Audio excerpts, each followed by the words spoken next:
Hello दोस्तों, सभी को नमस्कार, जोहार। आपका यूट्यूब चैनल झार नागपुर में आप सभी को स्वागत है। आज हम लोग बात करने जा रहे हैं झारखंड उत्पाद सिपाही प्रतियोगिता परीक्षा 2018 का जो एग्ज़ाम हुआ था आपको 4 अगस्त 2019 को, जो कि आज हम लोग डिस्कस करने जा रहे हैं पेपर 2 हिंदी से, जो कि हिंदी से 100 प्रश्न पूछे गए थे।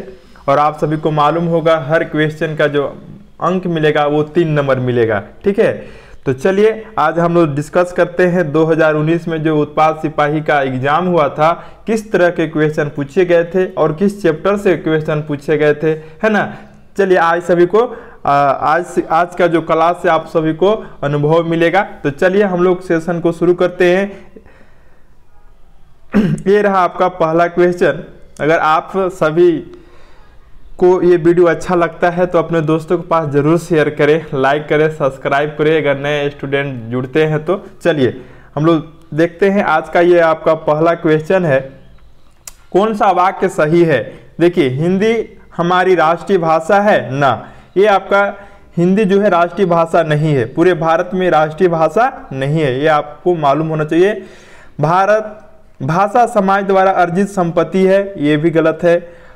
और जो भी हम उत्तर देंगे वो JSSC के द्वारा जो आंसर की दिया गया है वही हम उत्तर देंगे। ठीक है, भाषा परिवर्तनशील होता है। हाँ, ये भाषा क्या होता है, परिवर्तनशील होता है। अब जैसे कि कहावत भी है कि 4 डेग पे और 4 कोस पे क्या होता है, बोली और ये बदल जाता है, तो यही है। चलिए आगे हम लोग देखते हैं ऑप्शन नंबर सी।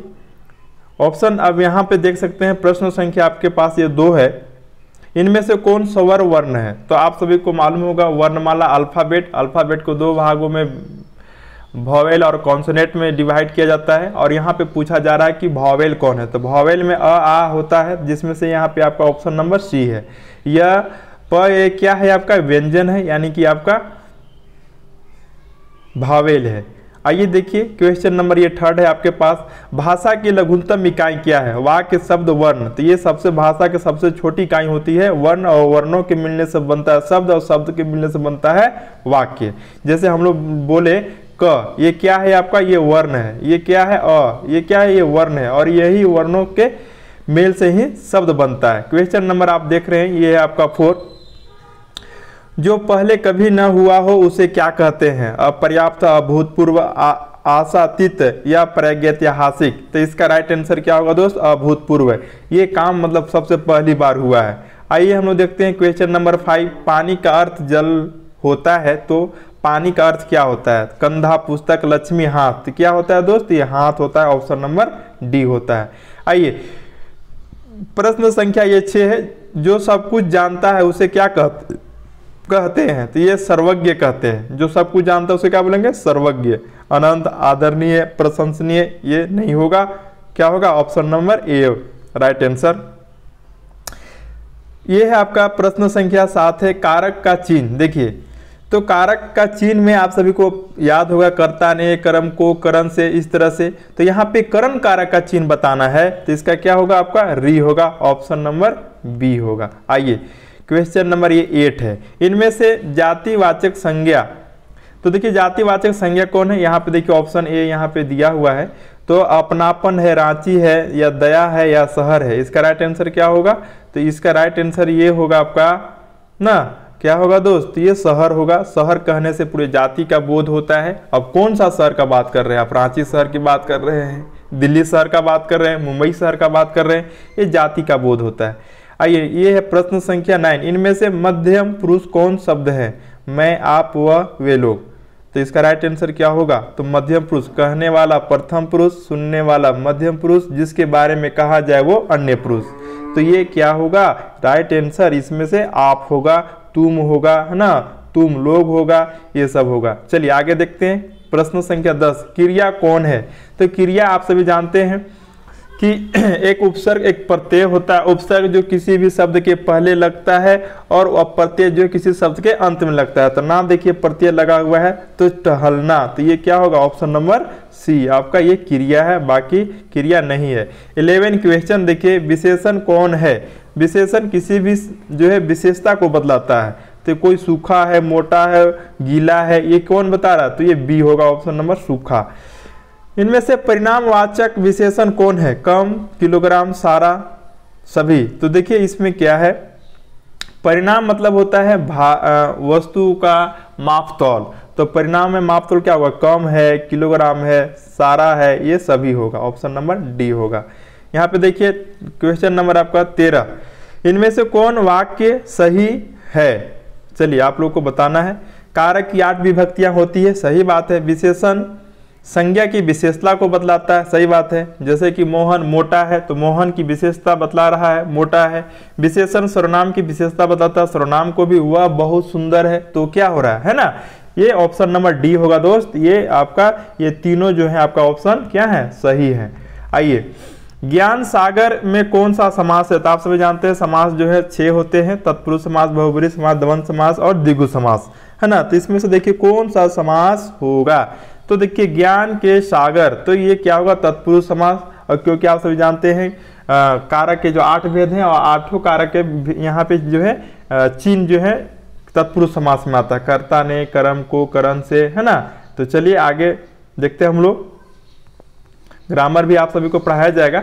आइए, सदाचार का सही संधि विच्छेद क्या है? सदाचार, सत प्लस आचार, सदाचार या सत प्लस आचार। तो इसका राइट आंसर क्या होगा? ऑप्शन नंबर क्या होगा दोस्त? तो बी होगा। क्या होगा? ऑप्शन नंबर बी होगा, सत प्लस आचार, सदाचार। आइए 16, आंख दिखाना। आंख दिखाना मतलब क्या होता है? गुस्सा से दिखाना। तो क्या होगा? गुस्सा से दिखाना ही होगा ना। क्या होगा? गुस्सा से। कोई आंख कब दिखाता है? गुस्सा से दिखाता है। इशारे करना, नींद आना, सचेत करना नहीं, गुस्सा से दिखा रहा, आंख दिखा रहा। भागता है कि पिटाना है तुमको? आइए, दिल्ली दूर है, अर्थ क्या है? दिल्ली दूर है, इसका अर्थ ही है दूर। दूर मतलब कठिनाई अभी बाकी है। ये जो है राजस्थान के चिश्ती संप्रदाय से जो कि निजामुद्दीन औलिया के द्वारा कहा गया था, दिल्ली अभी दूर है, यानी अभी कठिनाइयों से जूझना है, लड़ना है, अभी बहुत दूर है, दिल्ली फतह करना है। तो चलिए आगे, कान खड़े होने का अर्थ क्या है? ये केयरफुल होना। केयरफुल होना इसका हिंदी कहे तो सावधान होना होता है। ठीक है, आइए आगे देखते हैं। जमीन आसमान एक करना, ये तो बहुत मेहनत करना, ये आप बचपन में भी पढ़े होंगे। तो बहुत प्रयत्न करना इसका राइट आंसर होगा। 20, मैदान मारना, ये तो आपको भी पता होगा। मैदान मार लिया हो कौन? रोनाल्डो, है ना। तो रोनाल्डो क्या कर लिया? मैदान मार लिया। तो ये जीत जाना। क्या है? जीत जाना। 9 2 11 होना, ये आप बचपन में भी पढ़े होंगे। ये क्या है? ये कहावत है, पहेली है, मुहावरा है। तो मुहावरा है ना, एक मुहावरा है। 9 2 11 होना यानी कि भाग जाना। आइए, ऊंट के मुंह में जीरा का फोरन, ये भी मुहावरा है। तो इसका राइट आंसर क्या होगा? सफलता को छिपाना, जरूरत से बहुत कम, ऊंट की जीरा खिलाना, या ऊंट को जीरा पसंद नहीं है। इसका right answer option number D होगा, जरूरत से बहुत कम। आइए, तो सांप भी मेरे मरे और लाठी भी ना टूटे। तो इसका अर्थ ये हुआ कि ज्यादा नुकसान किए हुए काम को पूरा करना। तो बिना नुकसान के काम को पूरा करना। ऑप्शन नंबर आपका क्या होगा? सी होगा। क्या होगा दोस्त? सी होगा। घर की मुर्गी दाल बराबर, तो इसका क्या हुआ? घर में मुर्गी पालना, घर की चीज को उचित मूल्य नहीं करना, दिखावा करना, तुच्छ विचार करना। तो इसका राइट आंसर क्या होगा दोस्त? ये आपका बी होगा। क्या होगा? बी होगा। कौन वाक्य है? अब देखिए वाक्य इसमें कौन है? मुहावरा वाक्य में सरलता का प्रभाव उत्पन्न करता है। मुहावरा वाक्य में आकर्षण और तीखापन उत्पन्न करता है। मुहावरा वाक्य में विलक्षणता और प्रवाह उत्पन्न करता है। ये तो सारे सही है। तो इसका राइट आंसर क्या होगा आपका? Option number D. देखिए, साना साना हाथ जोड़ी, ठीक है, आप सभी को मालूम होगा। 2 आप लोगों को हिंदी किताब पढ़ना है, एक क्षितिज और एक कृतिका। तो कृतिका भाग 2 से ये क्वेश्चन पूछा गया है, और ये कृतिका में 5 कहानी है, आप लोगों को भी मालूम होगा। तो चलिए देखते हैं यहाँ पे। तो ये मधु कंकारिया के द्वारा जो है साना साना हाथ जोड़ी के लेखक हैं। आइए, मधु कंकारिया का जन्म कहाँ हुआ था? तो कोलकाता में हुआ था ना जी। कहाँ हुआ था मधु कंकारिया का जन्म? तो कोलकाता में हुआ था। ऑप्शन नंबर आपका बी होगा राइट आंसर। क्या होगा? ऑप्शन नंबर आपके पास बी जो है आपका राइट है। आइए 27, यहाँ पे देखिए मधु कंकारिया का जन्म कहाँ हुआ? ये तो हो गया ना। आइए 8, शिव प्रसाद मिश्र रूढ़ की कृति है। तो क्या है? देहाती दुनिया, त्रिशंकु, बहती गंगा, या आपका जंगल का दर। तो इसका राइट आंसर क्या होगा? त्रिशंकु। त्रिशंकु। आइए, ये बुक से क्वेश्चन है, अब आपको कहानी पढ़ाया जाएगा तो आप सभी को भी समझ में आएगा। साना साना हाथ जोड़ी की किस राज्य की चर्चा है? तो इसमें सिक्किम राज्य की चर्चा की गई है। ठीक है, सिक्किम राज्य की चर्चा की गई है। आइए आगे देखते हैं। साना साना हाथ जोड़ी किस प्रकार की रचना है? गीत है, कविता है, लोकगीत है, या आपका क्या हो सकता है? यात्रा वृत्तांत। यहाँ पे जो है एक आपका मिस्टेक है, यहाँ पे ऑप्शन नंबर जो है डी यहाँ पे होगा यात्रा ना, यात्रा वृत्तांत। क्या होगा दोस्त? यात्रा वृत्तांत। ये अपनी यात्रा गए थे ना, उसी चीज को इन्होंने वर्णन किया है। ऑप्शन नंबर डी होगा। चलिए, साना साना हाथ जोड़ी रचना किस पुस्तक से संकलित है? कृतिका भाग 1, कृतिका भाग 2, क्षितिज भाग 1 या क्षितिज भाग 2? तो अभी हमने चर्चा किया था कृतिका से है, और कृतिका भाग 2 से है, जिसमें 5 कहानी है। आइए, गंगटोक का असली नाम क्या है? गंगटोक का असली नाम क्या है? तो ये गंगटोक है। ये अगर आप चैप्टर पढ़ेंगे ना तो सारा चीज क्लियर हो जाएगा, है ना, ज्यादा सोचने की जरूरत नहीं है। गंगटोक।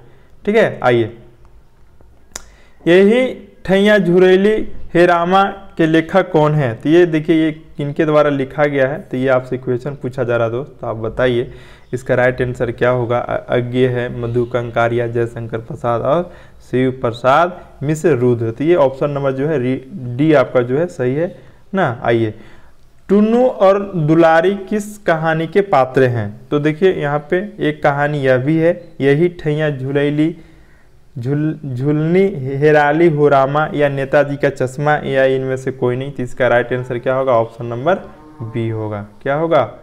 क्या होगा? बी होगा। क्या होगा दोस्त? बी होगा ना। क्या होगा? बी होगा। ठीक है, चलिए, प्याज और हरी मिर्च के साथ दुलारी कटोरा में क्या था? तो ये चना था। क्या था दोस्त? चना था। क्या था? चना था।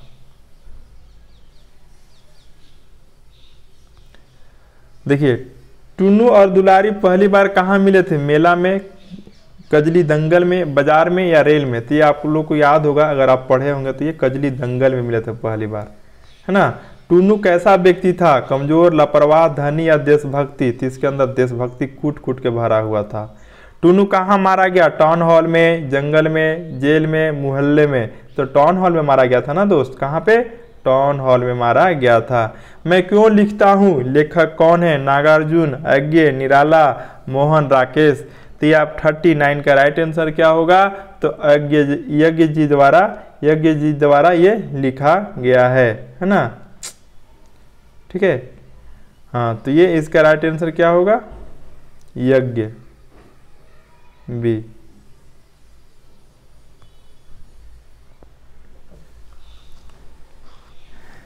ठीक है, आइए और हम लोग आगे देखते हैं।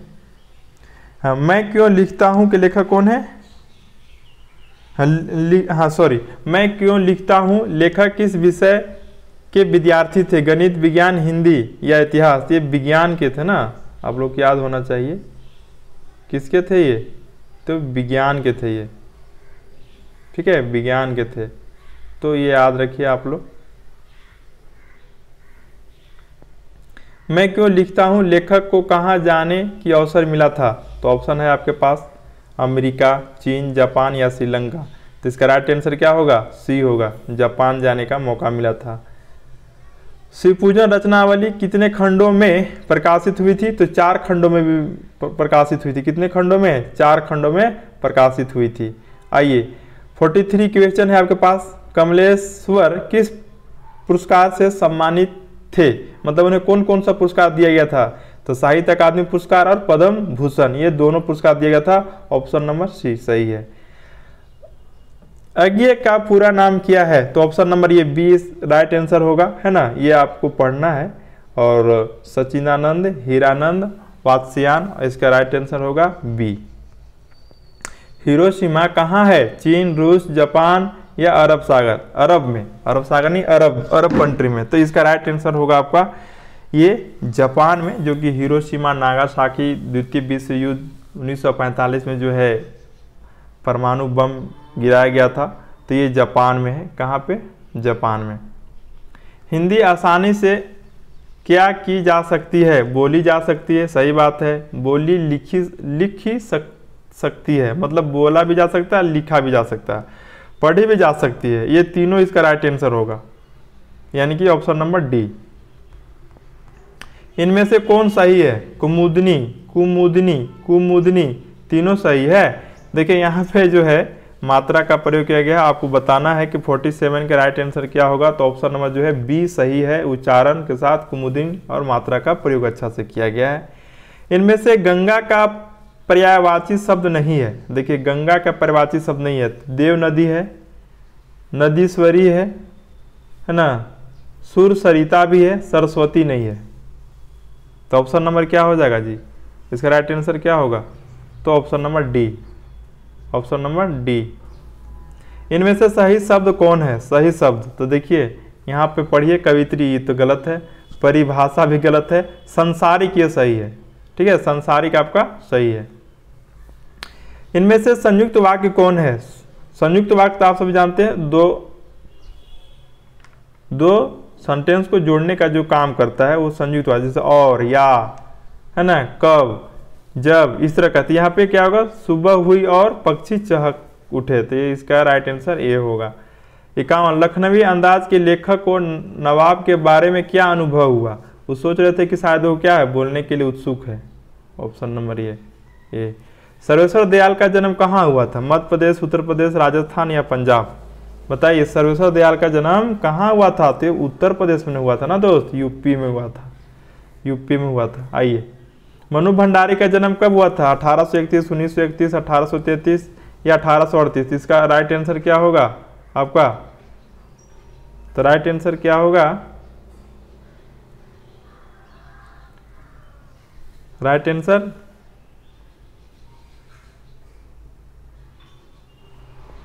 तो ये होगा आपका ऑप्शन नंबर ए, बी। 1931 में इनका जन्म हुआ था। कहाँ पे हुआ था? मध्य प्रदेश में हुआ था ना जी।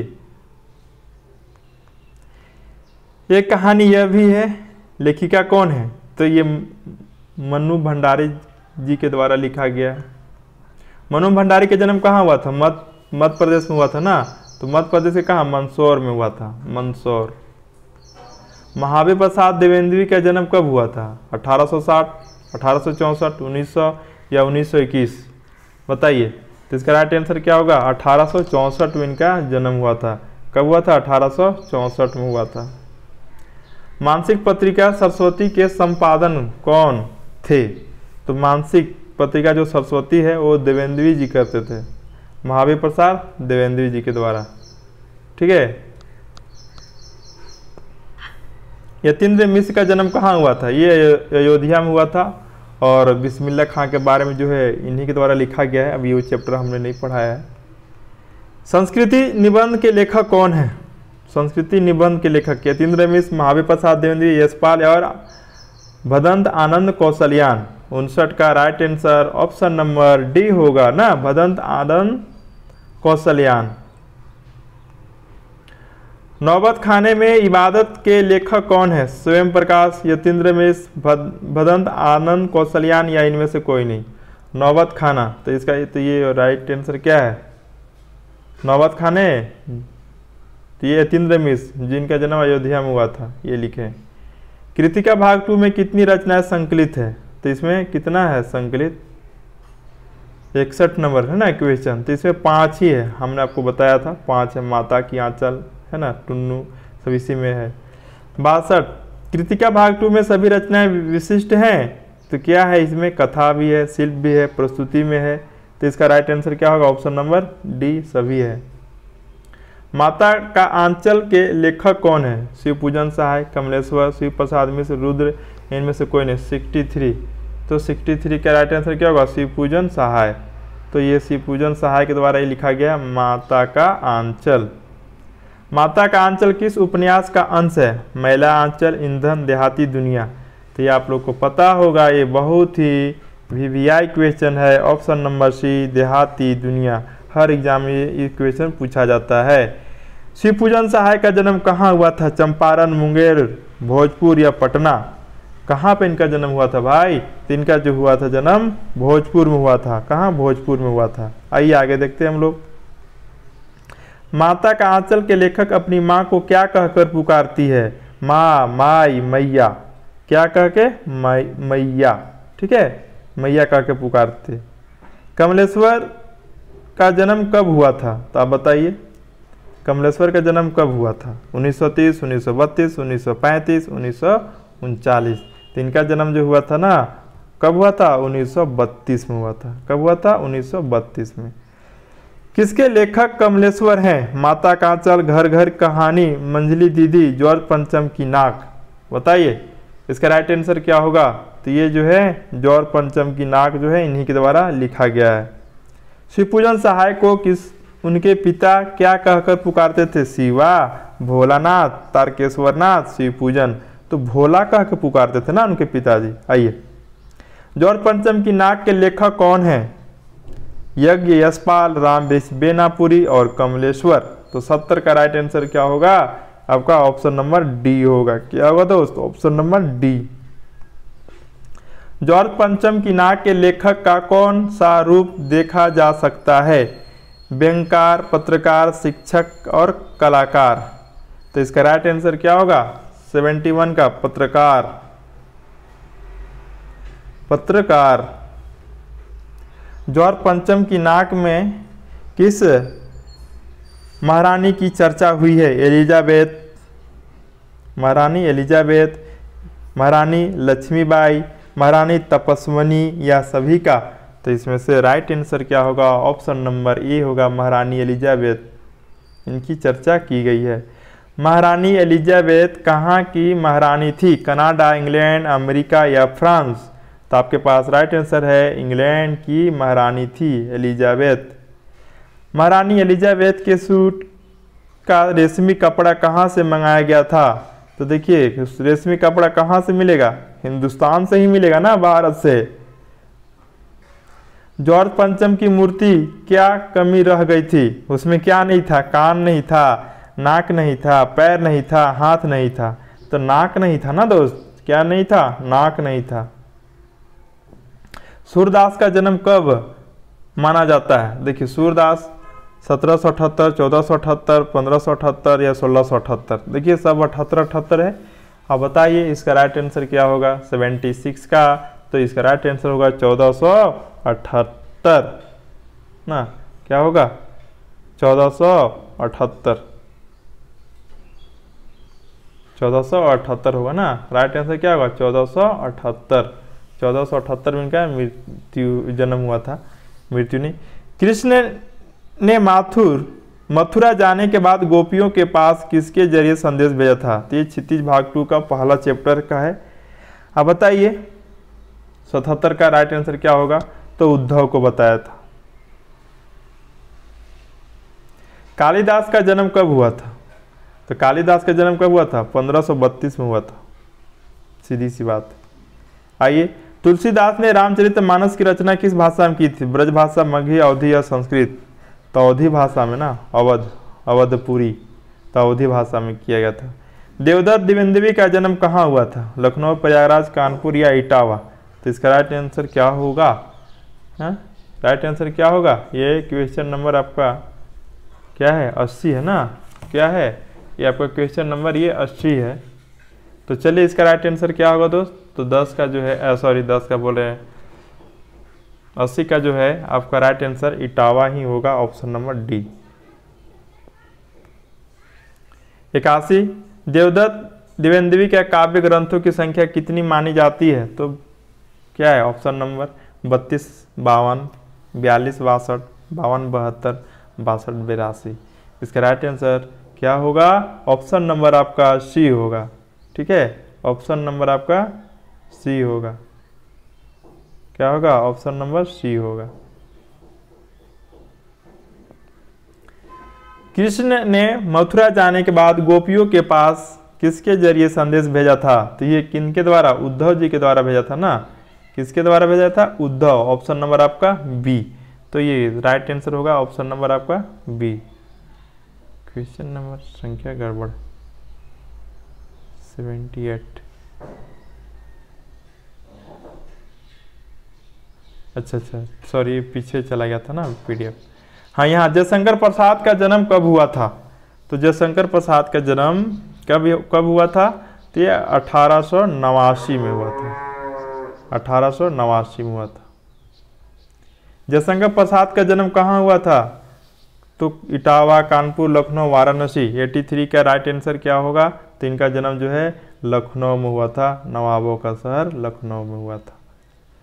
सूर्यकांत त्रिपाठी निराला का जन्म कब हुआ था? तब अब जो है निराला जी का बताना है, अब इनका जन्म कब हुआ था। तो निराला जी का जन्म जो है 1899 में हुआ था, 1899। आइए, क्षितिज भाग 2 में कितनी रचनाकारों की रचनाएं संकलित है? तो यहाँ पे आपको मालूम होना चाहिए 17। कितना है? 17। 10 कविता है और 7 ये कहानी है।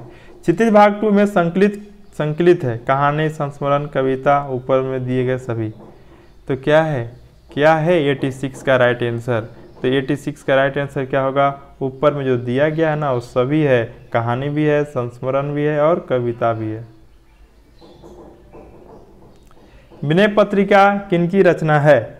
विनय पत्रिका तुलसीदास जी का, व्यास जी का, मीरा का या झांसी का? तो इसका राइट आंसर क्या होगा? तो ये जो है आपका किनके द्वारा किया गया है? तो ये तुलसीदास के द्वारा किया गया है ये रचना। नागार्जुन का जन्म कहाँ हुआ था? तो नागार्जुन का जन्म कहाँ हुआ था? दरभंगा में हुआ था। नागार्जुन का जन्म कहाँ हुआ था दोस्त? दरभंगा, बिहार में। नागार्जुन को किस भाषा में कविता के लिए साहित्य अकादमी पुरस्कार प्रदान किया गया है? 89। 89 का option number D, Maithili. Girija Kumar Mathur का जन्म कब हुआ था? तो ये जो है 1918 में, 1918। ऑप्शन नंबर आपका डी है। छाया मत छूना किनकी कविता है? नागार्जुन, सूर्यकांत त्रिपाठी निराला, गिरिराज माथुर, जयशंकर प्रसाद। 91 तो जो है 91 गिरिराज कुमार माथुर, गिरिराज कुमार माथुर। कन्यादान के कवि कौन है? 92। ये ऋतुराज। मंगलेश्वर डबराल का जन्म कब हुआ था? तो ये जो है इनका जन्म 1948 में। देखिए ईस्वी से क्वेश्चन ज़्यादा क्वेश्चन पूछा गया है क्योंकि ईस्वी में बहुत लोग को याद नहीं होता है। सूरज कब निकलेगा कहानी के लेखक कौन है? तो मंगलेश डबराल, स्वयं प्रकाश, ऋतुराज या नागार्जुन। 94 तो 94 का सही आंसर क्या होगा? स्वयं प्रकाश। सूरज कब निकलेगा। आइए 95 राम वृक्ष बेनीपुरी का संपूर्ण साहित्य का नाम है, क्या है? देखिए बेनीपुरी काव्य संग्रह ये तो नहीं है, बेनीपुरी कवितावली ये भी नहीं, बेनीपुरी रचना संग्रह 1, बेनीपुरी रचनावली ये है आपका ऑप्शन नंबर डी। चिता के फूल कहानी के लेखक कौन है? राम वृक्ष, बेनीपुरी, नागार्जुन, जयशंकर प्रसाद या देव। तो इसका राइट आंसर क्या होगा? ऑप्शन नंबर ए होगा, बेनीपुरी जी के द्वारा लिखा गया है।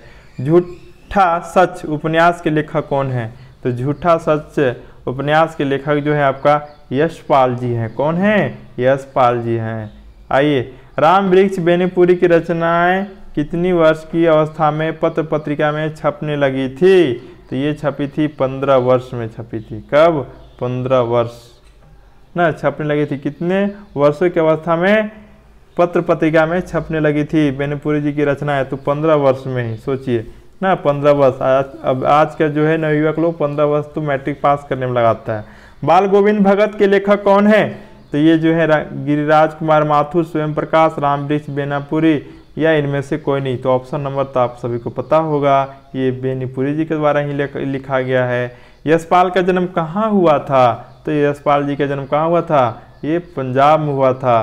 कहाँ हुआ था? पंजाब में। तो चलिए झारखंड उत्पाद सिपाही जो परीक्षा 2019 में हुआ था उसके जो है आपका 100 क्वेश्चन थे, हमने 100 क्वेश्चन कंप्लीट करा दिए और आप सभी को अब जो है आपका 100 लाइक की ज़रूरत है। आप सभी को जो है 100 लाइक करना है। कितना करना है आप लोग को टारगेट दिया गया है? तो 100 लाइक करने का टारगेट दिया गया है क्योंकि 100 क्वेश्चन आप सभी को कराया गया है जो कि उत्पाद सिपाही में पूछे गए प्रश्न है हिंदी पेपर 2 से।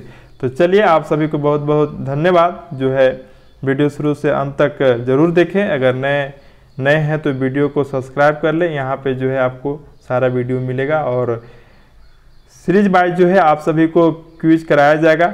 जो भी चैप्टर के बाकी हैं अब जो है MCQ ही दिया जाएगा इस चैनल पे, तो आप सभी ज़रूर सब्सक्राइब कर लें ताकि आपको ये वीडियो आसानी से मिल सके। चलिए आज के सेशन को यहीं पे समाप्त करते हैं। टेक केयर, बाय, जय हिंद, जय भारत। और अपना पढ़ाई में आप लोग मन लगा के पढ़ते रहें।